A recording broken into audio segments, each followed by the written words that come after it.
കൂടിക്കാഴ്ചയ്ക്കുള്ള രാജ്യസഭാ അധ്യക്ഷൻ ജഗ്ദീപ് ധൻഖറിന്റെ ക്ഷണം വീണ്ടും നിരസിച്ച് മല്ലികാർജ്ജുൻ ഖാർഗെ. ഡൽഹിക്ക് പുറത്തായതുകൊണ്ട് കൂടിക്കാഴ്ചയ്ക്ക് എത്താൻ കഴിയില്ല എന്നാണ് വിശദീകരണം. കൂടിയാലോചനകളില്ലാതെ ബില്ലുകൾ പാസാക്കിയതിലെ അതൃപ്തിയും ഖാർഗെ രാജ്യസഭാ അധ്യക്ഷനെ അറിയിച്ചിട്ടുണ്ട്.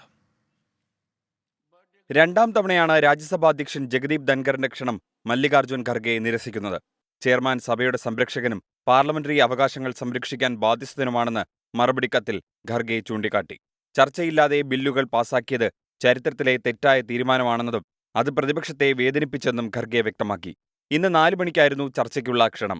പാർലമെന്റ് അതിക്രമ സംഭവത്തിൽ പ്രധാനമന്ത്രി നരേന്ദ്രമോദിയും കേന്ദ്ര ആഭ്യന്തരമന്ത്രി അമിത്ഷായും പ്രതികരിക്കണമെന്നാവശ്യപ്പെട്ട് പ്രതിഷേധിച്ച പ്രതിപക്ഷ എംപിമാരെ ലോക്സഭയിൽ നിന്നും രാജ്യസഭയിൽ നിന്നും കൂട്ടമായി സസ്പെൻഡ് ചെയ്തിരുന്നു. സഭ തടസ്സപ്പെടുത്തിയത് ആസൂത്രിതവും തന്ത്രപരവുമാണെന്നായിരുന്നു പ്രതിപക്ഷത്തെ കുറ്റപ്പെടുത്തിയുള്ള ഉപരാഷ്ട്രപതിയുടെ വിമർശനം. കൂട്ട സസ്പെൻഷനിൽ TMC MP കല്യാൺ ബാനർജി രാജ്യസഭാ അധ്യക്ഷനെ അനുകരിച്ചതിൽ കടുത്ത വിമർശനമാണ് ജഗ്ദീപ് ധൻഖർ അറിയിച്ചത്. 24 ഡൽഹി.